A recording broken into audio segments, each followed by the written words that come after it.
Shear kurma తయారీకి కావాల్సిన పదార్థాలు సిద్ధంగా ఉన్నాయి. ఓకే, ఇప్పుడు మీ స్టైల్లో మీరు చేస్తారు. ఎప్పుడెప్పుడు రంజాన్ అవుతుంది, ఎప్పుడెప్పుడు షీర్ కుర్మా వస్తుందని ఎదురు చూస్తుంటాం కదా. ఇప్పుడు ఆ సీక్రెట్ ఏంటో, ఆ టేస్ట్ ఎలా వస్తుందా అన్నది మీరు చేసే విధానం బట్టి మేము నేర్చేసుకుంటాం. చూపిస్తానండి. స్టార్ట్ చేద్దాం. ముందుగా స్టవ్ వెలిగించండి. ఓకే, రెండు ఆన్ చేయాలి. రెండు ఆన్ చేసి ఫస్ట్ అందులో పాలు పోసేద్దాము. సరే, ఇవి కాగుతుంటాయి. ఓకే,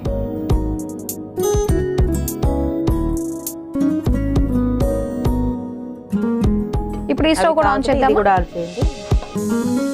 నెయ్యి వేసుకొని సేమియా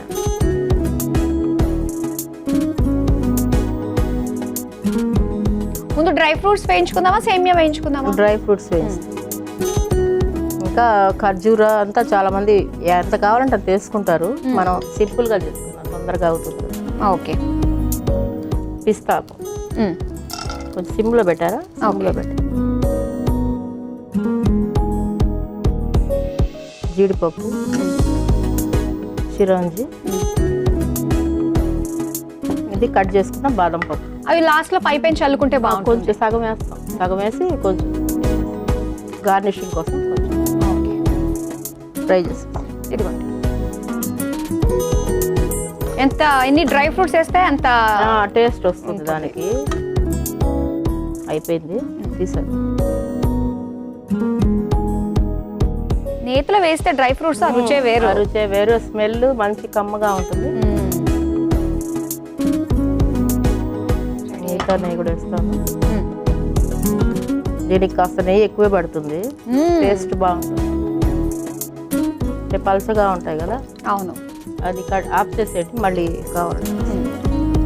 ఇందులో కట్ చేసుకున్న సేమియాలు కొంచెం ఇలా రఫ్గా ముక్కలు చేసేస్తాను. ఓకే,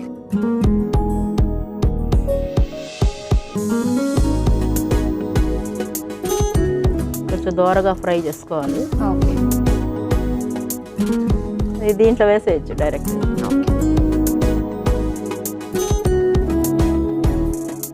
ఓకే, సో పాలు కూడా పోసేసుకున్నాము. పోసేసాము. ఈ పాలల్లో అంటే చక్కెర లాస్ట్ లో వేయాలి, ఫస్ట్ వేస్తే ఇవి సేమియా ఉడకం అనమాట. ఓకే, అందువల్ల ఈ పాలలో సేమియా కాస్త ఉడకాలి. 5 minutes, ఎక్కువసేపు కూడా అవసరం లేదు. సన్నగా ఉన్నాయి కాబట్టి తొందరగా అయిపోతాయి, పెద్ద ప్రాబ్లం లేదు. ఓకే, ఇప్పుడు ఇది వేసుకుందాం. మిల్క్ మేడ్ అంటే టేస్ట్ కోసం. అదా సంగతి, టేస్ట్ ఇది. అంటే పూర్వకాలంలో ఇవన్నీ లేవు కదా, మిల్క్ మేడ్లు. అవి పాలనే మరిగించి చిక్కగా చేసి కలిపేవారు.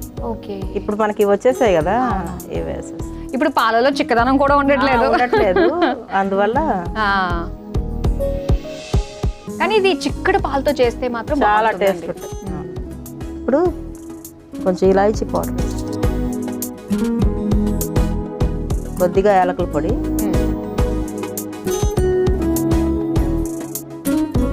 ఇప్పుడు చక్కెర వేసేద్దాం. ఓకే, మంట తగ్గించి. మనం స్వీట్ ఎంత తింటామో కొంచెం ఎక్కువ తినేవాళ్ళు ఉంటారు, అవును, తక్కువ తినేవాళ్ళు ఉంటారు. మిల్క్ మేడ్లో స్వీట్ ఉంటుంది కదా, కొంచెం తక్కువే వేసుకున్నాం. ఎందుకంటే ఇంకో బౌల్ తినాలంటే కొంచెం స్వీట్ తక్కువే ఉండాలి.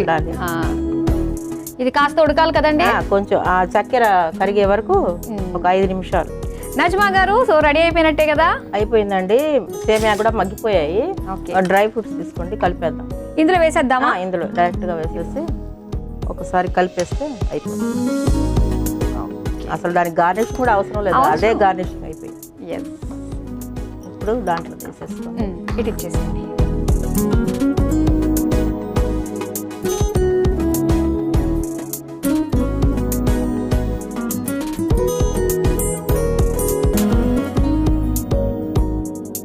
ఇదిగోండి గార్నిష్. ఓకే, ఈ బాదం తురుము బాదం పలుకులతో పైన కొంచెం గార్నిష్ చాలు కదా? చాలు. టేస్ట్ చేయండి. రంజాన్ స్పెషల్ రెడీ అయిపోయింది.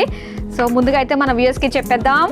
చూసారు కదా, వేడి వేడిగా తీయని షీర్ కుర్మా రెడీ అయిపోయింది. మరి దీని తయారీకి కావాల్సిన పదార్థాలు, తయారు చేసే విధానం మరోసారి చూసేయండి. షీర్ కుర్మా తయారు చేసుకోవడానికి కావలసిన పదార్థాలు: పాలు 2 కప్పులు, నెయ్యి 1 కప్పు, పిస్తా పప్పు కొద్దిగా, జీడిపప్పు కొద్దిగా, సారపప్పు కొద్దిగా, బాదం తరుగు కొద్దిగా, సన్న సేమియా 1 కప్పు, మిల్క్ మేడ్ 1 కప్పు, యాలకుల పొడి 1 టేబుల్ స్పూన్, పంచదార 1/2 కప్పు. షీర్ కుర్మా తయారు చేసుకునే విధానం: ముందుగా స్టవ్ ఆన్ చేసి పాన్ లో పాలు పోసి మరిగించుకోవాలి. మరో స్టవ్ ఆన్ చేసి పాన్ లో నెయ్యి వేసి కరిగాక అందులో పిస్తా, జీడిపప్పు, సారపప్పు, బాదం వేసి వేయించి తీసి పక్కన పెట్టుకోవాలి. ఇప్పుడు అదే పాన్ లో ఇంకాస్త నెయ్యి, సన్న సేమియా వేసి వేయించుకొని తర్వాత అందులో మరిగించుకున్న పాలు, మిల్క్ మేడ్, యాలకుల పొడి, పంచదార వేసి కొద్దిసేపు మగ్గించుకొని చివరిగా వేయించిన డ్రై ఫ్రూట్స్ వేసి సర్వింగ్ బౌల్లోకి తీసుకుని పైనుంచి బాదం తరుగు వేసి సర్వ్ చేసుకుంటే షీర్ కుర్మా రెడీ.